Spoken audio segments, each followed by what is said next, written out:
half flaps are some of my favorite joints to make. They're super strong, they're really easy to make, and I use them on just about all of my shop furniture. Let me show you how I put it together. Alright, so I am starting with some 2x4s that I have milled down to 1 3/8 inch thick and 3 inches wide. That's not a completely necessary step, but it's kind of handy when everything is equally dimensioned. And so I'm just cutting my legs to length here. I'm cutting them at 30 3/4 inches. I want this stand to be 33 1/2, and then I'm subtracting 3/4 of an inch for my plywood top and 2 inches for my casters. And then I want this stand to be 22 inches deep, and so I'm going to cut 4 stretchers at 22 inches, and we'll come back to the other stretchers later. So with everything cut to length, now it's time to swap out my combo blade for my dado stack. All this could be done with just a regular saw blade, but boy, it would really take forever. And so if you don't have a dado stack, I would really recommend getting one. I use mine all the time, almost never for actually cutting dados. I'm cutting half flaps, I'm cutting tenons, but it's definitely a useful thing to have around, and so I would really consider getting one. And so now I'm going to scribe a line down one of my offcuts that I'm going to use for setup. So I just scribed a line right down the middle there using this Rockler center finder thingy. And then I'm going to use that mark to set the height of my blade. And then I'm going to use that same board to set my fence for the length of my cut. And so I'm setting that board up against my fence so that it's just touching the left side of that blade. And then I'm just going to start making some cuts in these test pieces to get this all set up. I'll slowly raise my blade to increase the depth of my cut, and then I'll bump over my fence to increase the length of the cut until it's all fitting perfectly, just like that.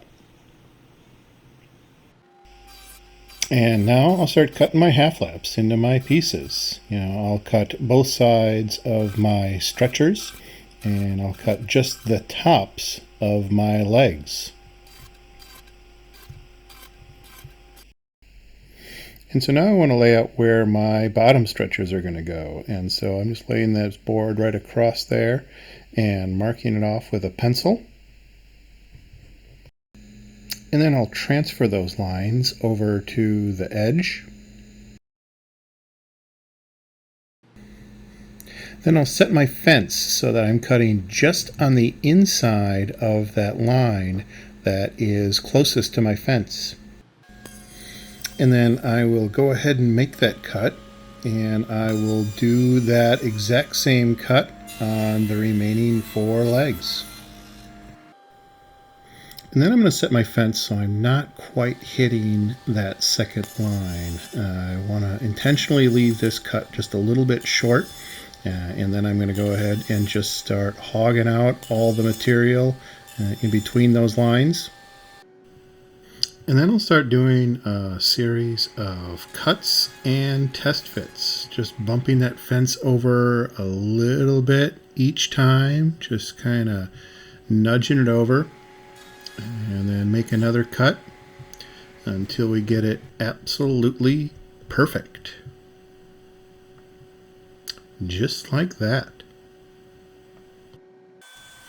And then I'll finish out the cut on the rest of the legs. All right, and now it's time to glue these things up. And so I'm just spreading ooey gluey goodness all around on the insides of these joints, on the face and on the shoulders, basically everywhere these boards are going to be touching, you want there to be some glue. And that's how these joints get their strength. And then I'll check for square using my fancy hunk of red aluminum.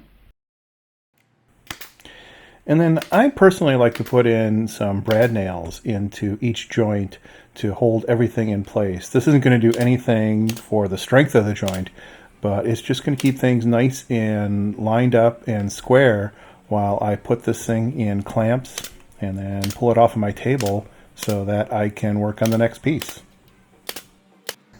And then we'll throw some clamps on here to get everything snugged up nice and tight. Pretty much any kind of clamp will do. Even these cheapies from Harbor Freight will do the job just fine. And now we'll get the other one glued up. And we'll let this glue dry up overnight. And we'll come back to it in the morning. Alright, the glue is dry. And now it's time to get these things connected together. Alright, now I'm going to cut my last 4 stretchers, and I want this stand to be 18 inches wide. But I'm going to subtract 2 3/4 inch for the thickness of the 2 pieces that I just half lapped together. And so I'm cutting these boards at 15 1/4. And for this next step, I like using these 3.5 inch washer head screws. These things just have a ton of holding power and they're perfect for this application. And so I'm going to get my board nice and lined up and drive in a couple of 2-inch brad nails. And that's going to hold everything in place for me. Again, not totally necessary, but it just helps. So then we'll drill some pilot holes and drive some screws and then complete the process on the remaining 4 corners. And so for the lower stretchers, I'm going to take this clamp and just kind of snug things in there, and then I will get things nice and lined up right where I want them to be. And then just drill and fasten with screws, and we'll do that on all 4 corners. And well, would you look at that? We have completed the structure. And so now we just got to get a top put on here. And so I've already got my top cut, and I'm going to put a round over here on my router table. And so now with just a few more pilot holes and a few more screws, this thing will be done. All right, and so there it is. You can see I've got my sander sitting on top of there already. And I added some casters down at the bottom, and this thing is going to work out sweet. So that's it. Super strong, super simple. Half laps are hard to beat for shop furniture or just about any woodworking project. If you haven't tried them yet, I definitely recommend it. So hey, thanks for watching. If you got something out of this, give it a thumbs up and subscribe for more projects like this one. Now I'm off to try my new sander on a few bandsaw boxes like this one right here. See you next time.